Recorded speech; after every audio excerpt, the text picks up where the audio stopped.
The CEO laughed, until the janitor answered in fluent Russian. The voice echoed through the glass-walled conference room as 20 executives froze mid-breath, the skyline of Manhattan glowing behind them like a silent witness, while Daniel Brooks stood near the door, still holding a mop he hadn't put down, his navy uniform slightly wrinkled, his name tag barely noticeable under the harsh LED lights. And yet every eye in that $40 million office was suddenly locked on him, as if he had just stepped out of a different life entirely, because moments ago he had been invisible, just another background figure moving quietly between marble floors and polished desks. And now he was correcting a translation mistake that could have cost the company a deal worth over $12 million, his voice calm, precise, carrying the kind of confidence that didn't belong to someone earning $9 an hour. And for a second no one spoke, not even Victoria Kane, the CEO who had built her reputation on control. Because something had shifted in the room, something subtle but undeniable, like the air before a storm. And Daniel didn't stop there, because when the stunned silence stretched too long, he turned slightly, switching to Mandarin as if flipping a switch, then to French with effortless ease, each sentence landing cleaner than the last, each word sharpening the tension. And by the time he reached his fifth language, people weren't just watching anymore. They were recording, phones rising slowly. Capturing the moment, their entire understanding of power began to crack, and Victoria's smile, the one that had dominated boardrooms for years, faltered just enough to reveal something underneath it, something uncertain, something almost fragile, and she stepped forward, heels clicking against the marble floor, her voice colder now, tighter. "Who are you?"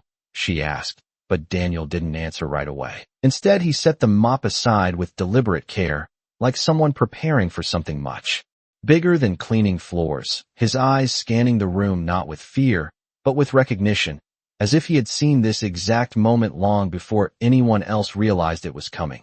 And when he finally spoke again, it wasn't just another language that made the room hold its breath. It was the quiet certainty behind it, the kind that didn't ask for attention, didn't demand respect, but somehow commanded both anyway. And in that instant, the difference between who he appeared to be and who he actually was became too big to ignore, because some people don't rise to power loudly. They wait, unnoticed, until the moment the entire room depends on them to speak. The silence did not break all at once. It fractured slowly, like glass under pressure, as whispers spread across the room, and the executives who had spent years measuring value in titles and salaries suddenly found themselves recalculating everything they thought they understood about the man standing in front of them. Because Daniel Brooks did not look like someone who should be here, not in a room where every chair cost more than his monthly paycheck, not under lights that reflected off polished surfaces designed to impress investors. And yet he stood there completely still, completely composed, as if this moment was not unexpected at all, but simply overdue. And Victoria Kane felt it more than anyone, that quiet shift of gravity, the way attention no longer bent toward her automatically, the way control slipped just a fraction beyond her reach, and she did not like it, not one bit, because control was the one thing she never lost, not in negotiations, not in boardrooms, not in front of cameras. But now there was a janitor who spoke like a seasoned negotiator and carried himself like someone who had never once asked for permission. And that contradiction made no sense, which made it dangerous, and dangerous things needed to be contained quickly. "This is a secured meeting," she said sharply, her tone cutting through the murmurs. "You should not even be in this room." But even as the words left her mouth, they sounded weaker than intended, because Daniel did not move, did not apologize, did not lower his gaze. Instead, he glanced at the screen where the international partners waited, their faces still visible, their expressions now filled with curiosity instead of confusion. And when he spoke again, it was not to Victoria, it was to them, his voice steady, respectful, continuing the discussion seamlessly as if nothing had been interrupted. And that was the moment the room truly understood what was happening. This was not luck, not a hidden hobby, not something learned casually. This was precision, training, experience, the kind that took years, the kind that left traces in posture and timing and silence. And one of the senior directors leaned forward, eyes narrowing, because he had seen something like this before, not in a janitor, but in people who operated at levels far above this company. And suddenly the question was no longer how many languages Daniel could speak. It was why he was here at all. Why someone like him would choose to disappear into a role designed to be ignored. And Victoria felt that question pressing against her as well. Growing louder with every second, he remained standing there without explanation, without hesitation. And when the call finally ended, not with failure but with a tentative agreement that had been salvaged by his intervention, the room exhaled as one. But the tension did not leave. It tightened, because now there was no distraction left, no deal to hide behind. Only the undeniable presence of a man who did not belong to the story they thought they were telling. And Victoria stepped closer again, this time slower, more measured, studying him not as an employee, but as a variable she had not accounted for. And her voice dropped just enough to signal something had changed. "You just saved a $12 million deal," she said, each word deliberate. "So I will ask you one more time." And this time the room leaned in with her, every breath held, every phone still recording. "Who exactly are you?"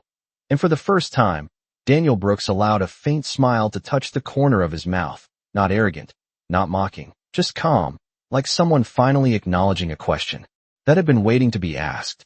Daniel did not rush his answer. And that was the first thing everyone noticed. Because in a room where people competed to speak first, to dominate, to fill every silence with authority, he let the quiet stretch just long enough to make it uncomfortable, just long enough to remind everyone that he was not reacting. He was choosing. And when he finally reached into his pocket, it was not a dramatic motion, not something meant to impress, just a simple, deliberate gesture as he pulled out a thin, worn envelope that looked completely out of place among the sleek devices and polished surfaces surrounding him. And for a brief second, no one understood why something so ordinary could suddenly feel so significant. But Victoria's eyes followed every movement, sharp, calculating, because instinct told her this was the moment everything would either collapse back into normal or break in a way she could not control. And Daniel placed the envelope gently on the table between them, not sliding it, not presenting it with flourish, just setting it down as if it had always belonged there. And then he stepped back half a pace, giving her space to pick it up, which she did, slowly, her fingers precise, her expression carefully neutral even as a flicker of tension crossed her face, because whatever this was, it had already disrupted the balance she relied on.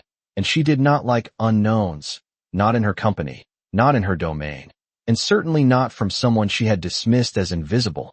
And when she opened the envelope, the room leaned in without meaning to, every person drawn by the subtle gravity of the moment, and inside were documents, clean, official, unmistakably real, the kind of paperwork that did not belong to a janitor's life.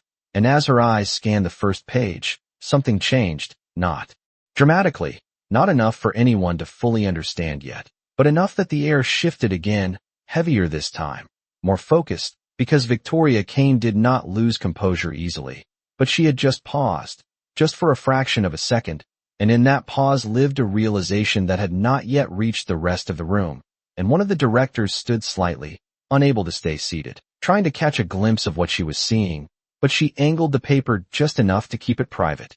Her control returning in pieces, though not fully, not yet. And when she looked up at Daniel again, it was different, the confidence still there, but now edged with something else, something sharper, something closer to caution. "This is not possible," she said, her voice lower now, not for the room, but for him. And Daniel met her gaze without hesitation, without explanation, because the answer was already in her hands, already written in ink that could not be argued away. And across the table, the silence deepened as people began to understand that whatever name was printed on that document carried weight far beyond titles or salaries. And Daniel's faint smile returned, not as a victory, not as a challenge, but as quiet acknowledgement of a truth finally stepping into the light, because some roles are worn like uniforms, temporary, misleading, easy to ignore, but identity, real identity, does not disappear. It waits, patient, until the moment it can no longer be overlooked. And in that room, under those lights, with every phone still recording, that moment had arrived. No one spoke at first, not because they did not want to, but because they suddenly understood that whatever was written on that document had shifted something fundamental. and Victoria Kane felt it most clearly as her fingers tightened slightly around the paper, the edges no longer feeling as controlled as they had a moment ago, her eyes scanning the lines again as if the meaning might change on a second look, but it did not. The name remained the same, the percentage remained the same, and the authority behind it did not disappear just because it was inconvenient. And when she finally lifted her gaze back to Daniel, the room noticed the difference immediately, because this was no longer a CEO addressing an employee. This was someone recalculating her position in real time.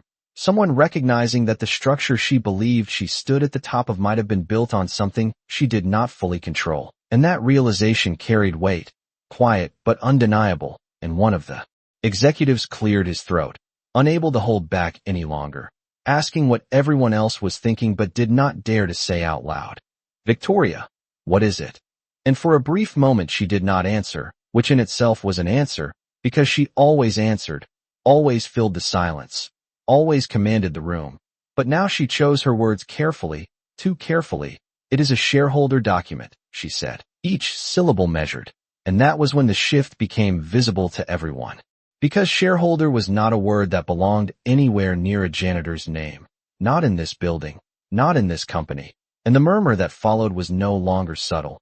It was rising, spreading, a wave of disbelief that moved from one side of the table to the other as people began connecting pieces that did not seem to fit together. And Daniel remained exactly where he was, not stepping forward, not interrupting, just allowing the realization to unfold at its own pace, because he did not need to rush it. The truth did not require urgency. It required recognition, and recognition was happening now, slowly but inevitably. And Victoria placed the document back on the table, not with force, but with a precision that suggested she was still holding on to what control she could, though her voice, when she spoke again, carried a different tone, less dismissive, more deliberate. "You have been on the shareholder registry for years," she said, and this time she was not asking, she was confirming. And Daniel gave the slightest nod, a movement so small it almost went unnoticed. But it was enough to solidify what had already begun to take shape in everyone's mind. And another executive leaned forward, disbelief turning into something sharper, something closer to concern, because if Daniel Brooks was not just a shareholder, but a significant one, then every decision made in this room, every strategy, every risk, had been unfolding under the silent awareness of someone they had chosen to ignore, and that realization carried consequences no one was ready to define. Yet, and Victoria straightened slightly, her posture returning in fragments as she reached for authority again. But this time it was different, because authority, once questioned, never returns exactly the same, and she spoke again, slower now, more controlled. "Why are you here?" And for the first time, Daniel did not let the silence stretch too long, because this was the question that mattered, the one that had been building beneath every other word. And when he answered, his voice was calm, steady, carrying no anger, no triumph, just clarity.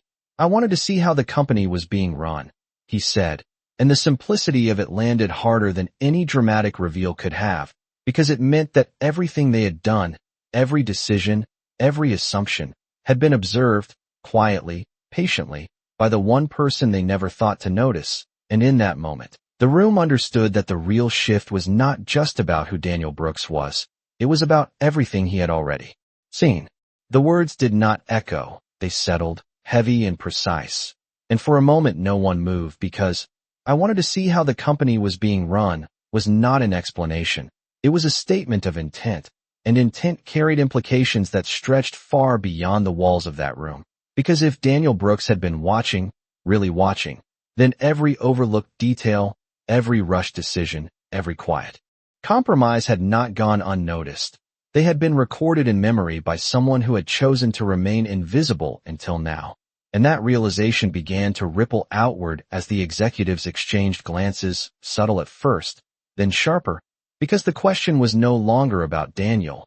It was about themselves, about what they might have revealed without ever realizing they were being observed. And Victoria felt that shift tightening around her, the familiar confidence she relied on now forced into something more controlled, more calculated, because this was no longer a situation she could dominate through presence alone. This required understanding, And understanding required time she did not have, not with every phone in the room still pointed, still capturing, still turning this moment into something that could not be undone, and she stepped closer again, not aggressively, but with purpose. Her voice steady but quieter now, as if the room itself had become something fragile. And, "What did you see?" she asked, and this time it was not a challenge. It was a question she needed answered, and Daniel did not hesitate, not because he was eager, but because he had already considered the answer long before this moment arrived. "I saw potential," he said first, and that word landed softly, almost reassuring, enough that a few shoulders in the room loosened slightly. But he did not stop there, because truth, real truth, does not end with comfort. "And I saw waste," he continued, his tone unchanged, calm, measured, the kind of delivery that made the words impossible to dismiss as emotion or exaggeration. And now the room tightened again, because waste meant inefficiency, and inefficiency in a company like this meant decisions, specific decisions, made by specific people, and suddenly those people were very aware of themselves, very aware of where they sat at that table. And Daniel's gaze moved across them, not accusing, not targeting, just observing, the same way he had always observed, quietly, thoroughly. "I saw meetings that lasted 3 hours to decide what should take 15 minutes, he added, and a few eyes dropped instinctively, because everyone knew exactly what he meant. "I saw departments competing with each other instead of building something together." And now the discomfort was visible, shifting in chairs, hands adjusting ties, because this was not speculation, this was recognition. And Victoria held his gaze, her expression steady, but the space between them had changed, no longer defined by hierarchy, but by something far more complex, because authority built on assumption does not survive exposure without consequence. And Daniel finished not with force, not with judgment, but with clarity. "I saw a company that forgot to listen," and the silence that followed was no longer confusion, it was understanding, because everyone in that room knew, deep down, that he was not talking about the janitor they had ignored, he was talking about themselves. And in that moment, the power in the room did not belong to the person with the title, it belonged to the one who had been watching all along. The silence did not feel empty anymore. It felt measured, like every second carried weight that no one in the room could ignore. And for the first time since the meeting began, no one reached for their phone, no one shifted in their seat, because Daniel's words had done something far more disruptive than any raised voice ever could. They had redirected attention, and attention was the currency of power. And now it no longer flowed automatically to Victoria Kane. It paused, it hesitated, recalculated, and she felt it, not as a loss, but as resistance, something she had not encountered in years, something she had built her entire career on avoiding. And yet here it was, standing a few feet away in a uniform that still did not match the reality unfolding in front of her.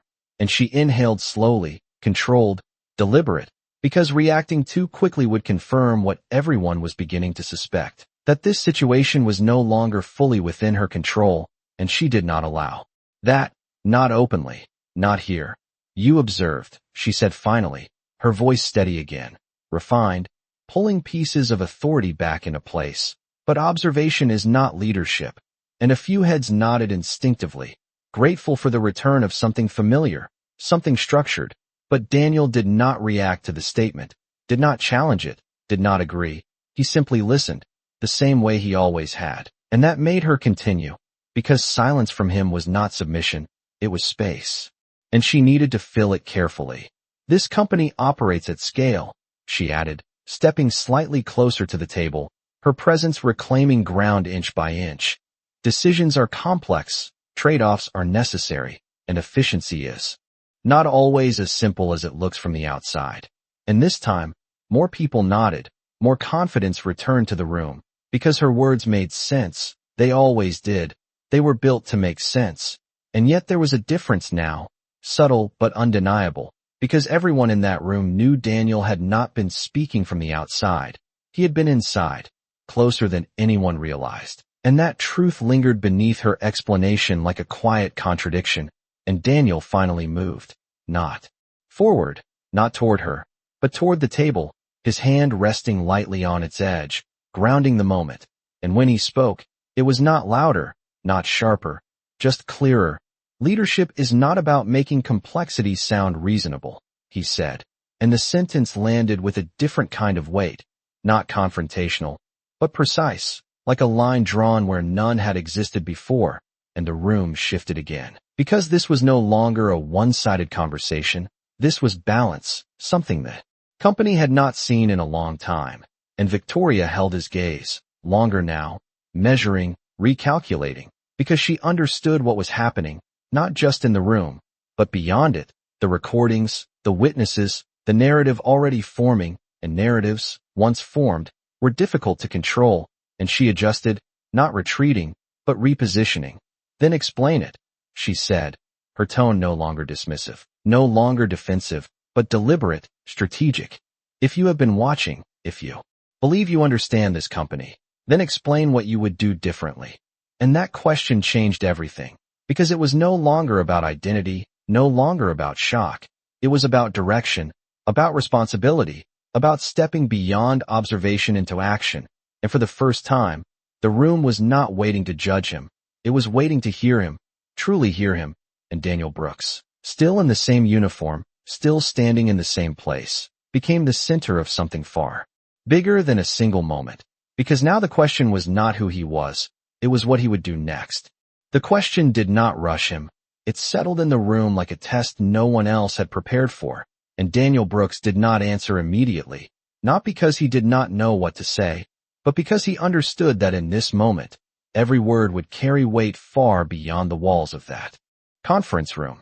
And he let the silence breathe just long enough for everyone to feel it, to lean into it, to realize that they were no longer listening out of curiosity. They were listening because they needed direction. And when he finally spoke, it was not with urgency, not with performance, but with clarity. I would start by removing the distance, he said, and a few brows furrowed, not in disagreement, but in confusion, because distance was not a metric they tracked, not something they reported in quarterly summaries. But Daniel continued, steady, precise.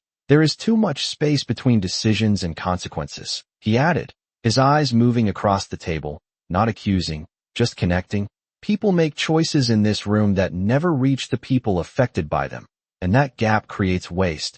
And now the words landed differently, because everyone understood exactly what he meant. They had just never said it out loud, and one of the senior managers shifted uncomfortably, recognizing a meeting from last week, a decision made in 15 minutes that created weeks of confusion for an entire department. And Daniel did not pause. He did not let them settle into defensiveness. He kept moving forward, not aggressively, but deliberately.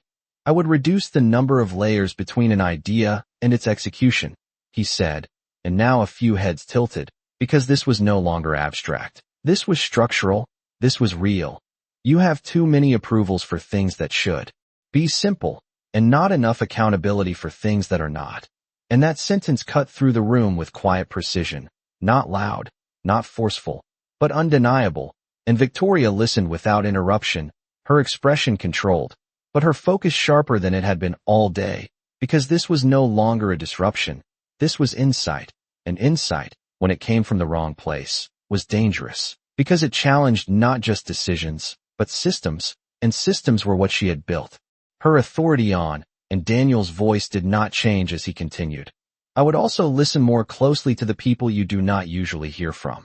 And now the room shifted again, because that line was not about strategy. It was about culture, about something deeper, something harder to measure. And for a brief moment, no one looked at him, because they knew exactly who he was talking about, and the irony was too clear to ignore. And Daniel let that realization sit before adding one final piece. Because the fastest way to miss what matters is to only listen to the loudest voices. And this time, the silence that followed was different. It was not tension, not confusion. It was recognition, the kind that settles slowly but stays. And Victoria exhaled quietly, not defeated, not conceding, but acknowledging something she could not dismiss. And when she spoke again, her voice carried less resistance, more calculation. And you believe that would change the outcome, she said, and Daniel met her gaze without hesitation, without doubt. I know it would, he replied, and the certainty in that answer did not feel like confidence.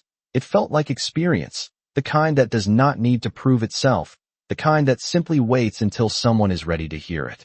The certainty in his voice did not fade. It settled deeper into the room, anchoring itself in a way that made it impossible to dismiss. And for the first time, no one rushed to respond, because what Daniel Brooks had just done was something rare. He had not just pointed out flaws. He had replaced uncertainty with direction, and direction had a way of reshaping power, even before any decision was made. And Victoria Kane understood that more than anyone, which was why she did not interrupt, did not challenge him immediately. Instead, she studied him, not as a disruption anymore, but as a factor she needed to understand fully, because this was no longer about a single meeting. This was about influence, about perception, about the narrative already forming in the minds of everyone watching, both in the room and beyond it. And narratives, once they shifted, were difficult to bring back under control. And one of the executives finally spoke, his voice hesitant but edged with something new, something closer to curiosity than doubt. If you have known all of this, if you have been watching for years, why say something now? And the question hung there, heavier than expected, because it reached beyond strategy, beyond structure. It reached into intention, into timing, into why someone would choose to remain silent until this exact moment. And Daniel did not look surprised by the question. If anything, he seemed to have been waiting for it, his expression unchanged, his posture steady, as if this part of the conversation had always been inevitable. And when he answered, his voice carried the same calm clarity, but now there was something else beneath it, something more personal, though still controlled. Because until now, no one was listening, he said, and the simplicity of it landed harder than any complex explanation could have, because it was not an accusation, it was an observation, one that everyone in that room could recognize in their own way, and a quiet shift moved through the space again, not dramatic, not loud, but undeniable, as people began to reconsider not just Daniel, but themselves, the conversations they had ignored, the voices they had dismissed, the moments they had overlooked because they did not come from the right title or the right position. And Victoria felt that shift more sharply now, because she knew what it meant. It meant that control was no longer just about authority. It was about trust, and trust, once questioned, required more than presence to restore. It required change, real change, and she straightened slightly, her expression composed but her focus sharper than ever. Because she understood that this moment could not be undone, it could only be redirected. And when she spoke again, her tone was different, not softer, not weaker, but more deliberate, more aligned with the reality unfolding in front of her. Then let us assume we are listening now, she said, her words measured, precise. What happens next? And that question carried more weight than any before it, because it was not about the past, not about what had been done wrong. It was about what would be done moving forward, and the room felt it, that subtle shift from reaction to decision, from surprise to consequence. And Daniel Brooks, still standing in the same place, still wearing the same uniform, became something else entirely in that moment. Not just an observer, not just a hidden presence, but a voice that could no longer be ignored. And as he looked across the table, meeting not just Victoria's gaze but the attention of everyone in that room, it became clear that whatever came next would not just change the meeting, it would change everything that followed it. The question did not just hang in the air, it redefined it, because what happens next was no longer a theoretical exercise, it was a decision point. A line that once crossed could not be stepped back from, and Daniel Brooks understood that better than anyone in the room, which was why he did not rush to fill the silence. He let it settle, let it press gently against everyone present, forcing them to recognize that this moment was not about a clever answer, it was about responsibility. And when he finally spoke, his voice carried that weight without needing to emphasize it. Next, you decide whether this company wants to be efficient or impressive, he said, and the words landed with a quiet precision that made several executives shift in their seats, because they knew, instantly, that those two things were not always the same, even if they had spent years pretending they were. And Daniel continued, steady, deliberate. Right now, it is built to look successful, not to operate at its best. And the sentence cut deeper than anything before it, not because it was loud, but because it was specific in a way no one could easily dismiss. and one of the directors opened his mouth to respond, to defend, to explain, but stopped, because the truth of it had already reached him before he could form the words. And Daniel did not press, did not push. He simply laid out what came next as if it were obvious. You simplify, he said. You remove layers that exist only to protect decisions instead of improving them. And now the room leaned in again, not out of shock, but out of recognition, because this was no longer a disruption. This was a roadmap, and Victoria listened carefully, her expression composed, but her attention sharper than it had ever been in that room, because she knew that whatever happened next would define not just this meeting, but her position within it, and Daniel's voice did not waver as he continued. You create direct lines between teams so problems are solved where they start, not after they grow. And a few heads nodded before anyone realized they were doing it, because the logic was clear, unfiltered, difficult to argue with, and Daniel paused briefly, not for effect, but to allow the weight of what he was saying to settle, to be understood fully, before adding the part that mattered most. And you listen, he said, his gaze steady, moving across the room, not just in meetings like this, but in the places you usually ignore. And this time, no one looked away, because they understood exactly what he meant. They understood that this was not just about process, it was about perspective, about changing where attention was placed, and why. And Victoria stepped slightly closer, not to interrupt, but to stand within the center of what was now a shared space, not a controlled one. And her voice, when she spoke again, carried something new, not resistance, not dismissal, but evaluation. And if we do not, she asked, her tone even, measured. If we choose to continue as we are, and Daniel met her gaze without hesitation, without emotion, just clarity, then nothing changes, he said. And the simplicity of it settled over the room like a final piece falling into place, because everyone understood what he meant, not just about the company, but about themselves, about the roles they played, about the choices they would make when this moment ended. And for the first time, the silence that followed was not filled with uncertainty. It was filled with awareness, the kind that does not fade once it has been seen, the kind that waits quietly for action to follow. The silence that followed did not feel like hesitation anymore.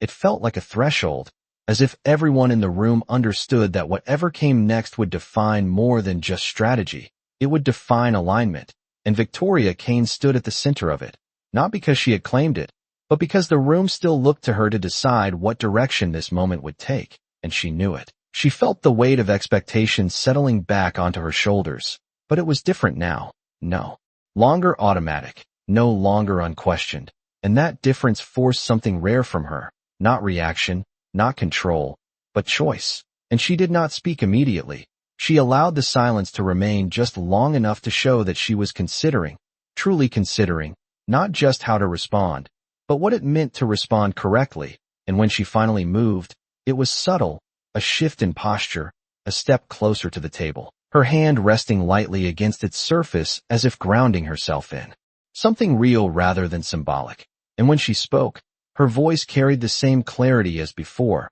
but now it held something new, something more deliberate. Then we do not continue as we are, she said, and the words were not loud, not dramatic, but they carried through the room with a certainty that no one missed, and a few heads lifted slightly, surprise flickering across faces that had expected resistance, expected deflection, expected the familiar structure to reassert itself. But instead, something else was happening, something quieter but far more significant, because she was not dismissing him, she was integrating what he had said into the direction of the room. And that shift did not go unnoticed, not by the executives, not by the phone still recording, and certainly not by Daniel, who remained exactly where he was, watching, not with approval, not with doubt, just with awareness. And Victoria continued, her tone steady, controlled, but no longer distant. We simplify, she said, echoing his words, but not repeating them, reshaping them into something that belonged to the room. We remove unnecessary layers, we shorten decision paths, and we start measuring outcomes, not appearances. And now the room responded, not with words, but with presence, attention sharpening, posture adjusting. Because this was no longer theoretical, this was direction being formed in real time. and one of the senior executives leaned forward, ready to speak, ready to engage, but stopped when Victoria raised her hand slightly, not to silence him, but to hold the moment together just a little longer, because she understood something critical, that if this shifted too quickly into discussion, into noise, it would lose its clarity, and clarity was the one thing they could not afford to lose now. And she turned her attention back to Daniel, not as a challenge, not as an authority, but as a reference point. "You said this company forgot to listen," she said, her voice quieter now, but more focused than ever. "So we start there." And for the first time, the room felt something different, not tension, not uncertainty, but alignment beginning to form, fragile but real. And Daniel gave the slightest nod, not as approval, not as agreement, but as acknowledgement, because this was not about him being right. It was about whether the room would choose to act. And as the weight of that choice settled into every person present, it became clear that the moment they were standing in was no longer about a hidden identity being revealed. It was about what happened when the truth, once seen, could no longer be ignored. The shift did not happen with applause or immediate agreement. It happened in something far quieter, far more telling, as people began to move differently, not physically at first, but mentally, recalibrating the way they saw the room, the table, and most of all, the man who had stood in it unnoticed for so long. Because now Daniel Brooks was no longer an anomaly. He was a reference point, and reference points change how everything else is measured. And one of the department heads spoke, this time without hesitation, his voice carrying a tone that had not been present earlier, not defensive, not dismissive, but engaged. "If we are removing layers, then we need to know which ones stay," he said, leaning forward slightly. And that question marked the first real shift from reaction to participation, because it meant the room was no longer questioning whether change should happen, but how it would happen. And Daniel turned his attention toward him, not as a superior, not as a subordinate, but as someone addressing a shared problem. "The ones that create clarity stay," he replied. "The ones that exist to delay decisions go." And the answer was simple, almost too simple, but it carried a logic that did not require explanation. And another executive followed, building on the momentum. "And accountability," she added. "If we reduce layers, accountability has to increase." And this time Daniel nodded, not as validation, but as alignment. "Exactly," he said, and now the room was no longer waiting for direction. It was generating it. Ideas beginning to form, voices entering the conversation with a different energy, because the structure had shifted from hierarchy to purpose, and Victoria stood at the center of it. Not dominating, not directing every word, but guiding the flow, stepping in when needed, stepping back when it served the moment better, and that balance was new. But it was effective, because for the first time, the room did not feel like it was performing. It felt like it was building. And as the discussion continued, something else became clear, something that had nothing to do with strategy or process, something deeper, because every time Daniel spoke, the room listened. Not out of curiosity anymore, but out of recognition, and recognition is not given lightly. It is earned, often over time.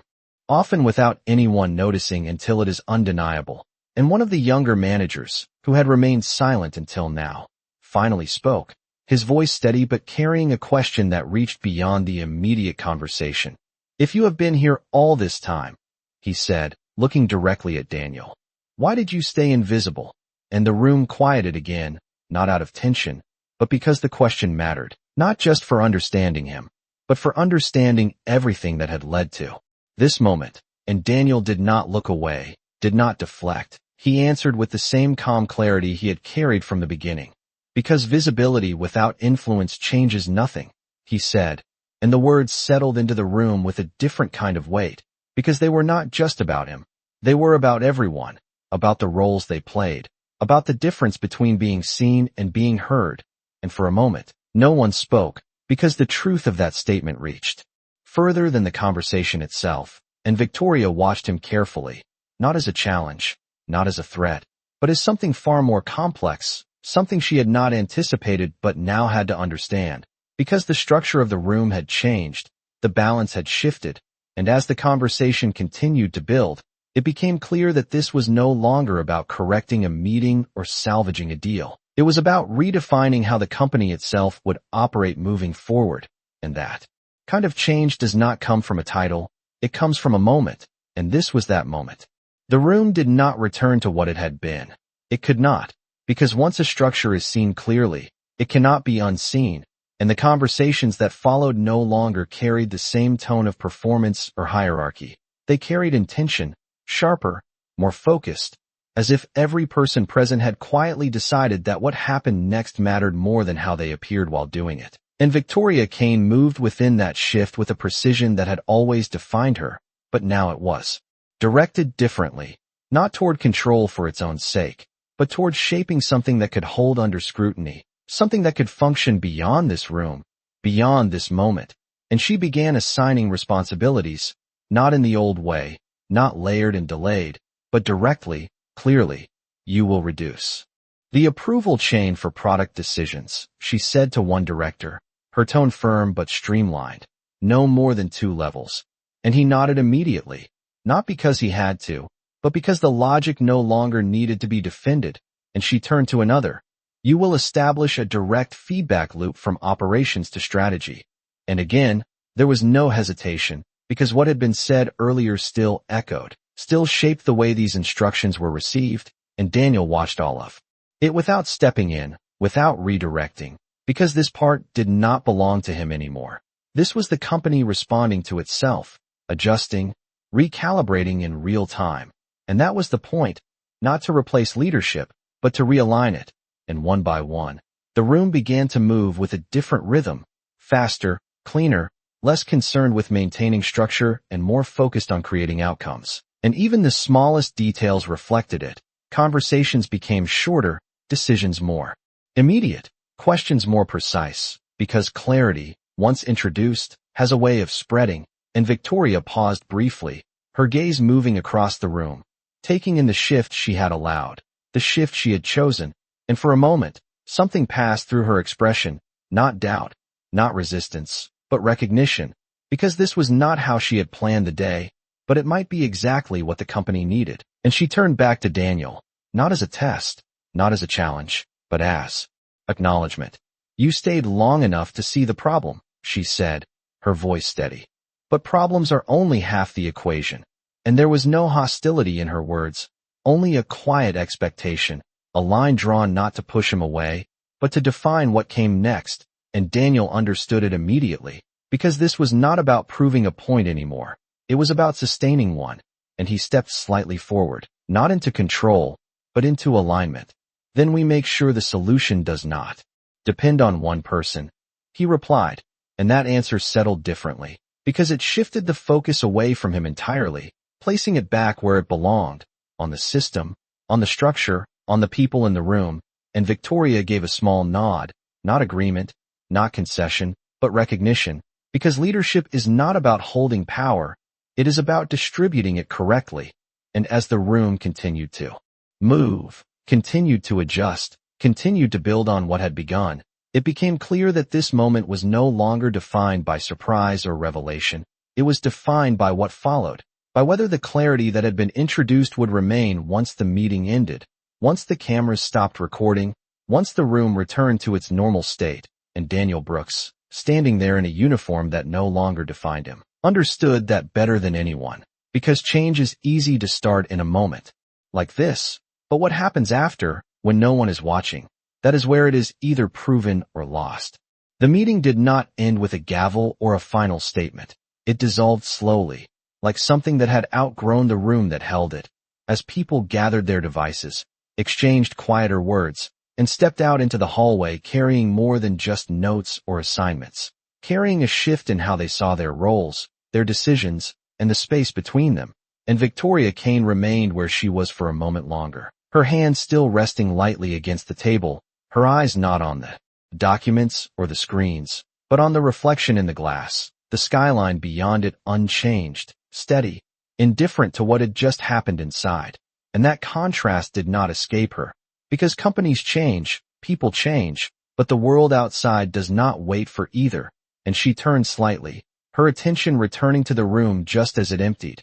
And there was Daniel Brooks, already reaching for the mop he had set aside earlier. as if the moment had not redefined anything at all, as if he could simply return to the role everyone had assigned him before they knew better.